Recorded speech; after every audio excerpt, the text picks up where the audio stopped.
అందరికీ నమస్కారం.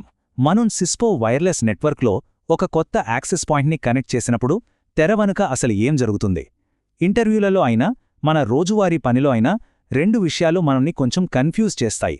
అవే AP join process మరియు కాన్ఫిగరేషన్ ట్యాగ్లు. ఈరోజు మనం ఈ రెండింటి గురించి చాలా సింపుల్గా తెలుసుకుందాం. పదండి స్టార్ట్ చేద్దాం. ఒకసారి ఆలోచించండి, మనం ఒక కొత్త యాక్సెస్ పాయింట్ని బాక్స్లోంచి తీసి నెట్వర్క్ కేబుల్ కనెక్ట్ చేస్తాం, అంతే. అదేదో మ్యాజిక్ లాగా దానికేం చెయ్యాలో, ఎవరితో మాట్లాడాలో అన్నీ తెలిసిపోతాయి. అదెలా సాధ్యం? దానికి రూల్స్ చెప్పేదెవరు? ఆ దారి చూపించేదెవరు?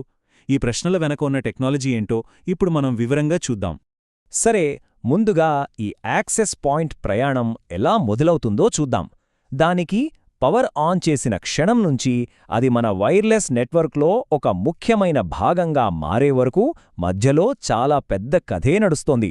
దాన్నే టెక్నికల్గా ఏపీ జాయిన్ ప్రాసెస్ అని అంటాం. ఈ మొత్తం కథకు ముఖ్యమైన హీరో ఒకరున్నారు. ఆయనే క్యాప్వాప్, అంటే control and provisioning of wireless access points. సింపుల్గా చెప్పాలంటే ఇది యాక్సెస్ పాయింట్కి దాని బాస్ అయిన వైర్లెస్ ల్యాన్ కంట్రోలర్కి మధ్య ఒక సీక్రెట్ లాంగ్వేజ్ లాంటిది. ప్రతి కమాండ్, ప్రతి సమాచారం దీని ద్వారానే చాలా సురక్షితంగా వెళ్తుంది. ఇది లేకపోతే మన నెట్వర్క్ అంతా గందరగోళమైపోతుంది.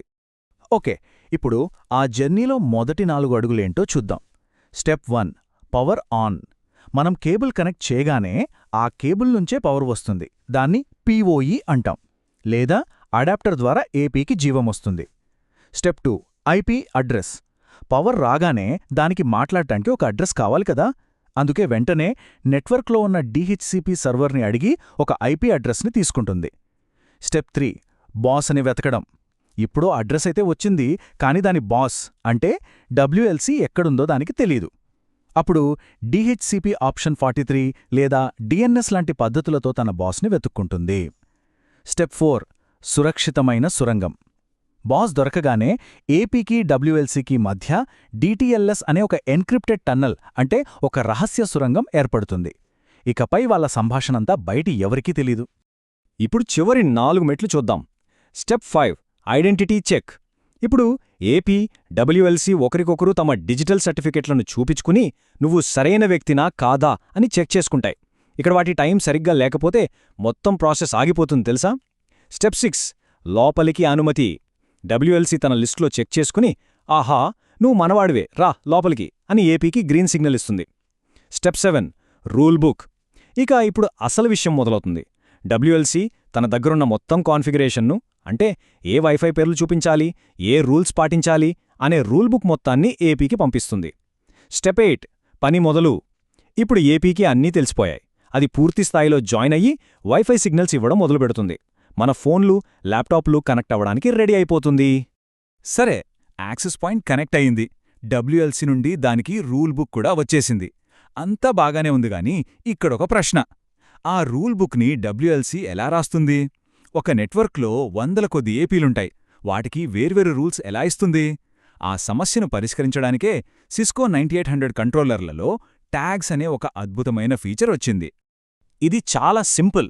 మనం ప్రతి యాక్సెస్ పాయింట్కి 3 రకాల స్టిక్కర్లు లేదా ట్యాగ్స్ అంటిస్తామనుకోండి. ఒకటి ఆ ఏపీ ఎక్కడుంది అని చెప్పే సైట్ ట్యాగ్. రెండోది అది ఏం పని చెయ్యాలి అని చెప్పే పాలసీ ట్యాగ్. ఇక మూడోది ఆ పనిని ఎంత సమర్థవంతంగా చెయ్యాలో చెప్పే ఆర్ఎఫ్ ట్యాగ్. ఇందులో మొదటిది సైట్ ట్యాగ్. ఆ పేర్లోనే ఉంది కదా, ఇది యాక్సెస్ పాయింట్ యొక్క లొకేషన్, అంటే అది ఎక్కడుంది, అక్కడ దాని ప్రవర్తన ఎలా ఉండాలి అనేదాన్ని కంట్రోల్ చేస్తుంది. సైట్ ట్యాగ్ చేసే అతి ముఖ్యమైన పనేంటంటే ఏపీ ఏ మోడ్లో పనిచేయాలో చెప్పడం. అంటే అది ఎప్పుడూ తన బాస్ అయిన డబ్ల్యూఎల్సీతో కనెక్ట్ అయి పనిచేయాలా, దాన్నే లోకల్ మోడ్ అంటాం. లేదా బాస్తో కనెక్షన్ కట్ అయినా కూడా స్వంతంగా పనిచేయగలగాల, దాన్నే ఫ్లెక్స్ కనెక్ట్ మోడ్ అంటాం. ఈ రెండింటిలో ఏది అనేది ఈ సైట్ ట్యాగే నిర్ణయిస్తుంది. ఒక ఉదాహరణ చూద్దాం. మన హెడ్ ఆఫీస్లోనే డబ్ల్యూఎల్సీ ఉంటుంది కాబట్టి అక్కడి ఈపీలకు లోకల్ మోడ్ సైట్ ట్యాగ్ ఇస్తాం. కానీ మన బ్రాంచ్ ఆఫీస్ వేరే నగరంలో ఉంది. ఒకవేళ హెడ్ ఆఫీస్కి బ్రాంచ్కి మధ్య ఇంటర్నెట్ కట్ అయితే అక్కడి వైఫై ఆగిపోకూడదు. అందుకే ఆ ఏపీలకు ఫ్లెక్స్ కనెక్ట్ సైట్ ట్యాగ్ ఇస్తాం. చూశారా, ఒక్క చిన్న ట్యాగ్ ఎంత పెద్ద ప్రాబ్లంను సాల్వ్ చేసిందో. సరే, ఇప్పుడు మిగిలిన 2 ట్యాగ్ల సంగతి చూద్దాం. పాలసీ ట్యాగ్ ఏమో ఒక రెస్టారెంట్ మెనూ కార్డ్ లాంటిదన్నమాట. అంటే ఏ వైఫై సర్వీసులు అందుబాటులో ఉన్నాయో అది చెబుతుంది. ఇక ఆర్ఎఫ్ ట్యాగ్ ఏమో ఆ సర్వీసులని ఎంత బలంగా, ఎంత నాణ్యంగా అందించాలో చెప్పే రూల్స్ లాంటిది. ఇంకా సింపుల్గా చెప్పాలంటే పాలసీ ట్యాగ్ ఏం చెయ్యాలి అని చెబితే, ఆర్ఎఫ్ ట్యాగ్ దాన్ని ఎలా చెయ్యాలి అని చెబుతుంది. ఒకటి వాట్, ఇంకొకటి హౌ, అంతే. ఉదాహరణకి ఒక ఆఫీస్లో ఉన్న ఏపీ ఉందనుకుందాం. దానికి ఎంప్లాయీ వైఫై మరియు గెస్ట్ వైఫై అనే 2 నెట్వర్క్లు మాత్రమే కనిపించాలి. ఈ రూల్ని మనం పాలసీ ట్యాగ్ ద్వారా సెట్ చేయొచ్చు. ఆఫీస్లో ఉన్న అన్ని ఏపీలకు ఇదే ట్యాగ్ ఇస్తే ప్రతిచోట ఒకే రకమైన వైఫై అనుభవం ఉంటుంది. ఇక ఆర్ఎఫ్ ట్యాగ్ విషయానికి వద్దాం. ఒక చిన్న మీటింగ్ రూంలో సిగ్నల్ పవర్ తక్కువగా ఉండాలి. కాని ఒక పెద్ద వేర్హౌజులో ఎక్కువ దూరం కవర్ చేయడానికి సిగ్నల్ పవర్ చాలా ఎక్కువగా ఉండాలి. ఒకవేళ మనం పొరపాటున మీటింగ్ రూమ్ ట్యాగ్నే వేర్హౌజులో వాడితే ఏమవుతుంది? అంతే, సిగ్నల్ సరిగ్గా అందదు, పని మొత్తం ఆగిపోతుంది. అందుకే సరైన లొకేషన్కి సరైన ఆర్ఎఫ్ ట్యాగ్ వాడటం చాలా చాలా ముఖ్యం. సరే, ఇప్పటిదాకా మనం నేర్చుకున్నదంతా ఈ ఒక్క టేబుల్లో ఉంది.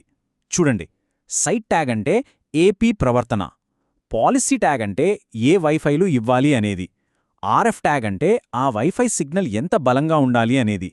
ఈ 3 గుర్తుంచుకుంటే చాలు, మీరు ట్యాగ్స్ కాన్సెప్ట్లో మాస్టర్ అయినట్టే. ఏ థియరీ అంతా బాగుంది, కానీ రియల్ లైఫ్లో దీని ఉపయోగం ఏంటి? ఇంటర్వ్యూలో అడిగితే ఎలా చెప్పాలి? నెట్వర్క్లో ఏదైనా సమస్య వస్తే ఈ నాలెడ్జ్ని ఎలా వాడాలి? ఇప్పుడు ఆ అసలైన విషయానికి వద్దాం.